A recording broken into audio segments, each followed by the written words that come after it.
Salut tout le monde, c'est Mathieu, très heureux de vous retrouver pour une nouvelle vidéo après avoir parlé de la Saint-Etienne, du Stade Brestois ou encore du Racing Club de Lens. On va cette fois-ci s'intéresser à l'Olympique Lyonnais, l'OL de Pierre Sage qui va tenter de réaliser cette fois-ci une saison régulière, une saison en étant dans le bon wagon du début jusqu'à la fin, pas comme ils ont fait l'année dernière. On va donc tenter, comme avec les autres clubs, comme avec les 3 autres clubs qu'on a fait, de se poser cette question: à quoi va ressembler la saison de l'Olympique Lyonnais. On va commencer donc comme d'habitude par se rappeler ce qu'ils ont fait l'année dernière, une saison très délicate pour les Lyonnais qui finissent le championnat par une 6ème position avec 16 victoires, 5 nuls, 13 défaites, 49 buts marqués, 55 buts encaissés. Ça a été très compliqué au niveau défensif. Vous le voyez, ça a été la 4ème pire défense à égalité avec le FC Nantes l'année dernière, donc ça a été quand même très délicat pour les Lyonnais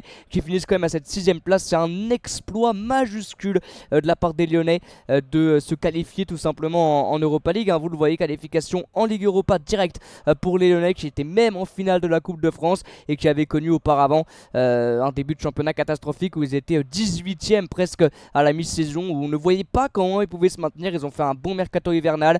Pierre Sage, le magicien, est arrivé et l'Olympique Lyonnais a réussi à aller chercher une Ligue Europa, une finale de Coupe de France et une 6ème position. C'est complètement fou. Mais cette année, à quoi va ressembler la saison de l'Olympique Lyonnais? Comme d'habitude, on va donc commencer par s'intéresser un petit peu aux effectifs et à l'effectif de l'Olympique Lyonnais. Je vais juste vous le mettre comme ceci.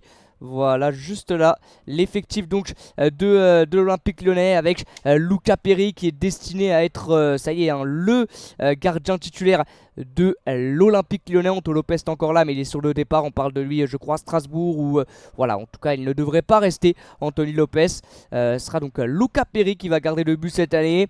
Moussa Niakate, excusez-moi, est arrivé du côté de Lyon. Il vient de Nottingham Forest. C'est pour pallier au départ de Jack O'Brien qui est parti à Everton.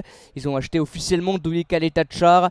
Ils ont également été chercher Abner, celui qui était du côté du Betis Séville. C'est un Brésilien de 24 ans qui est un latéral gauche qui va venir, je pense, déjà en doublure de cet homme, Nicolas Tagliafico, qui avait fait une bonne 2ème partie de saison l'année dernière.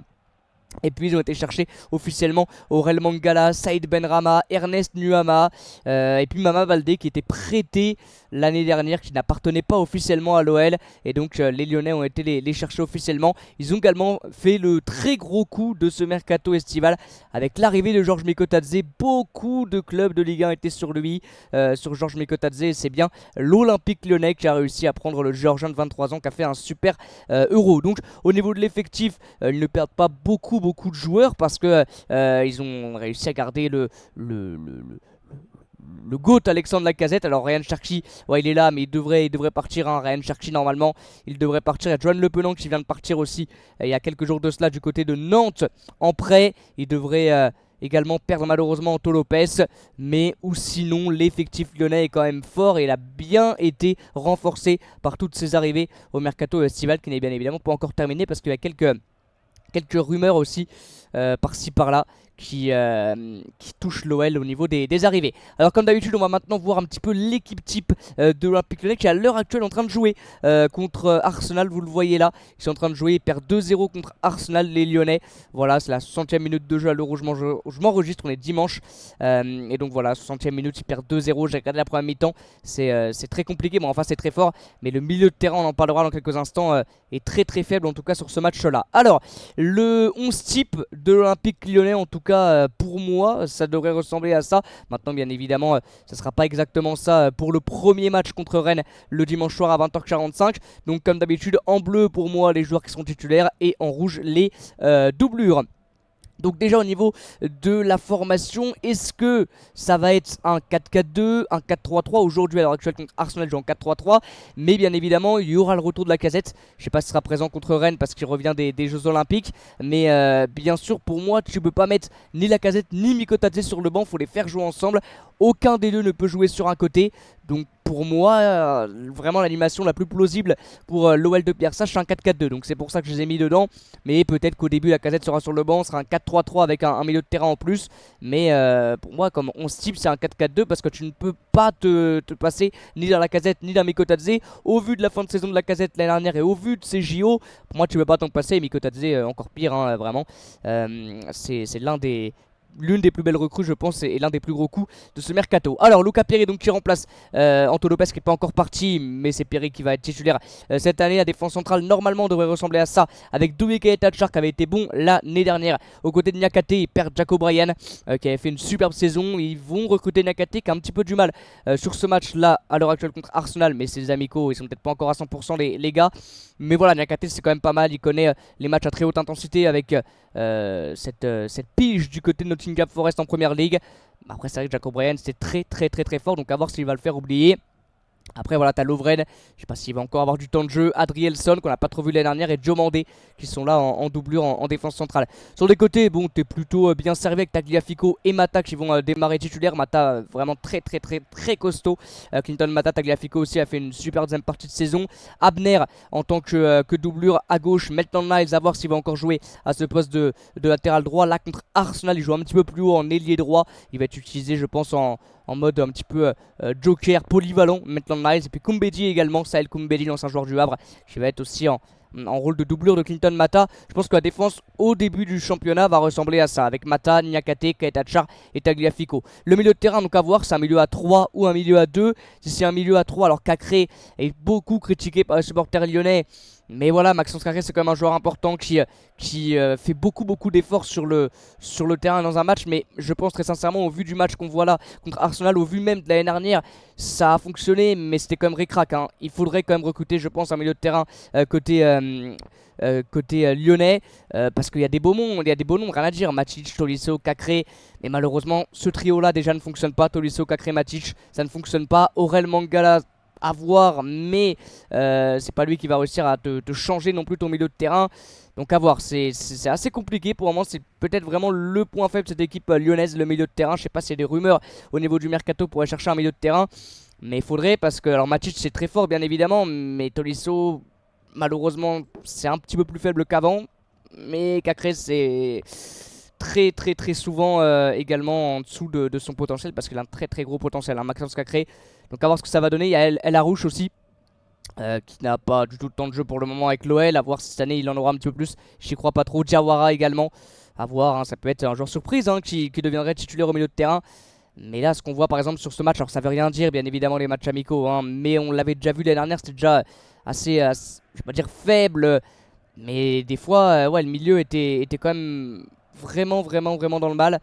Donc ils pourront pas, je pense, faire une bonne saison avec un Cacré, Tolisso, Matic au milieu de terrain. Il va falloir vraiment recruter au milieu.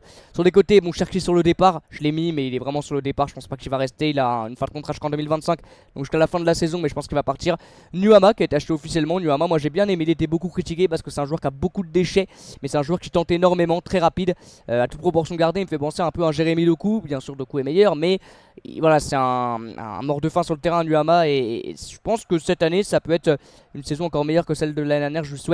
C'est Benrama sur la gauche pour une saison complète avec l'OL, ça peut être très intéressant. Et puis Fofana en doublure qui avait été intéressant, sorti de banc l'année dernière. Et devant, si Pierre Sage arrive à mettre en place ce duo et que ce duo là s'entend à merveille, ça peut être l'un des meilleurs duos tout poste confondu de Ligue 1. Lacazette, Mikotadze, bien évidemment, c'est déjà très complémentaire au niveau des profils, mais vraiment si ça arrive à s'entendre, ça peut être un cauchemar pour les défenses.